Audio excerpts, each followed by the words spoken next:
She gone? Oh no, she's right there. Oh my god. Oh my god. Oh my god. Oh my god. Oh my god. Ah! Go! Oh, I'm dead. I'm running. What's Gucci, y'all? This week, we're going into the village of the Resident Evil of the village. Of course, we're going to be seeing that big Booba, some nice little ladies, and a nice little shouty. So with that being said, let's get into this review on this episode of 210. Alright, so basically right off the bat, this is pretty much a sequel to Resident Evil 7 Biohazard. So if you played that, then you would pretty much understand what the story is going forward. If not, it may seem kind of confusing because I was confused at first, but there's like this little 60-second clip that you can watch in the beginning before you play to give you a better understanding of pretty much what's going on in the story. For me personally, I actually did not play Resident Evil 7, or have I played any like recent Resident Evil games in particular. Like the last one that I remember playing was, I think it was Resident Evil 5, and before that I think it was Resident Evil Code Veronica on PS2. So I haven't been really keeping up with the times in the Resident Evil storyline, so to speak. So in this one, you continue the story playing as Ethan Winters. You meet his lovely wife.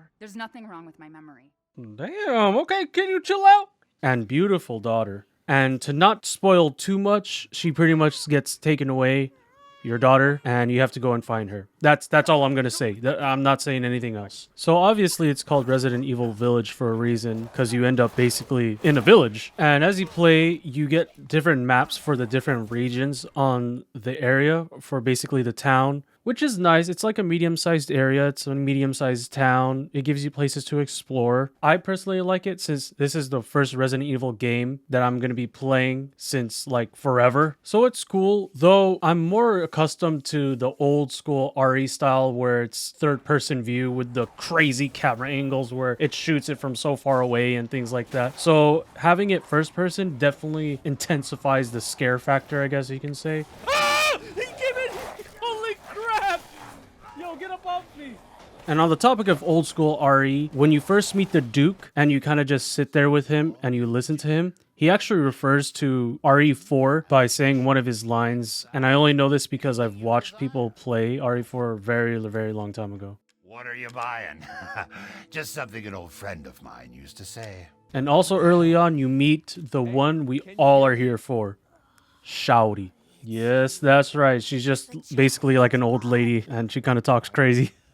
No, but seriously, we'll get to the big Booba, don't worry. So, being a first-person shooter, we have to talk about the shooting. The shooting's okay, the shooting's fine, it plays well, and it's not bad by any means. Blowing up a Zambambo's head with a very nice headshot is really satisfying. You don't get a very wide variety of guns, and that's to be expected, but from what you can choose, it's really nice to move around and use whatever you got, from a sniper rifle, which I did not find yet, shotgun and a pistol, and also your melee weapons. There's also an assortment of bombs that you can craft or you can buy from the Duke to help you get out of very hairy situations that you might get yourself into. And in turn, you can also find certain mods for the weapon or upgrade the weapon entirely. Though all of this comes at a price, and the price is your ammunition. You may find yourself scrounging around for ammunition thinking that you have enough bullets to help you stay in the fight, but there is a way to get more ammunition when you're in a pinch. You find materials throughout the world that you can use to craft either bullets, health salves, or bombs, but it leaves you thinking whether or not you should craft either a bomb, a health salve, or ammunition, as your materials can dry really fast. I remember at one point I started panicking because this one zombie just grabbed me and I just started busting, and then I just ran out of ammo when there was like 3 or 4 dudes around me.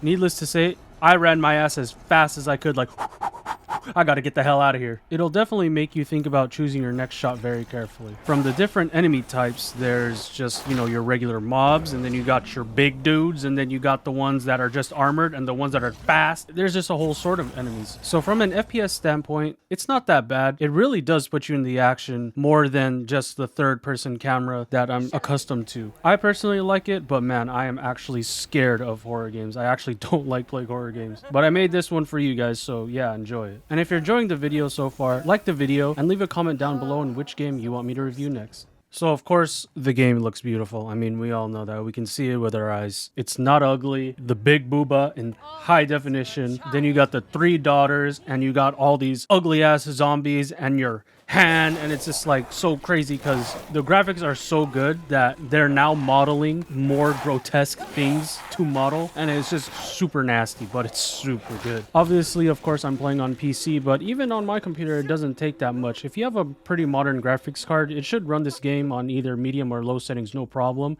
There's like an indicator when you go to the settings that shows you like how much graphical VRAM it's going to use, so you can gauge based off of that. But even if it's on low settings, I think it should still look pretty nice. PS5, obviously no issue there, or the Xbone if anyone plays that. But yeah, I mean, the graphics are beautiful. It's not an eyesore. The models look very nice. The daughters look very nice. Big Booba looks very nice. And the environment as well looks really well detailed. So overall, it's a pretty beautiful game.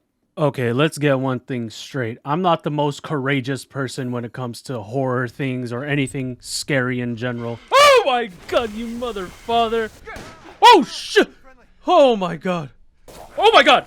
So of course I'm gonna be like a big huge pansy when things like move the slightest or I hear something weird, okay? There is a bit of jump scare, but it's not a lot, but it really does get your brain working and the adrenaline pumping and the anxiety of, yeah, I think something's gonna scare me right here, but then it doesn't. So there's a huge psychological horror type to it as well, not just like the raw jump scares or anything like that. Like you can be walking through a house, think something's gonna be there, nothing. And that, I think, is one of the more scary things to face. So yes, of course, I'm gonna get jolted every time it gets really silent and something just pops up and just yells at my face, or if something just grabs me out of nowhere. But if it's one thing about horror games that I hate the most, it's being chased. Like, you ever get those dreams where you are being chased and you just wake up in a jolt? It's exactly like that, except you're not waking up, you're already awake and you're being chased in the game by this 9-foot lady who's out to slice her head off, and I'm over here running in the halls like, ah! So yeah, it's pretty fun. It gets your blood pumping.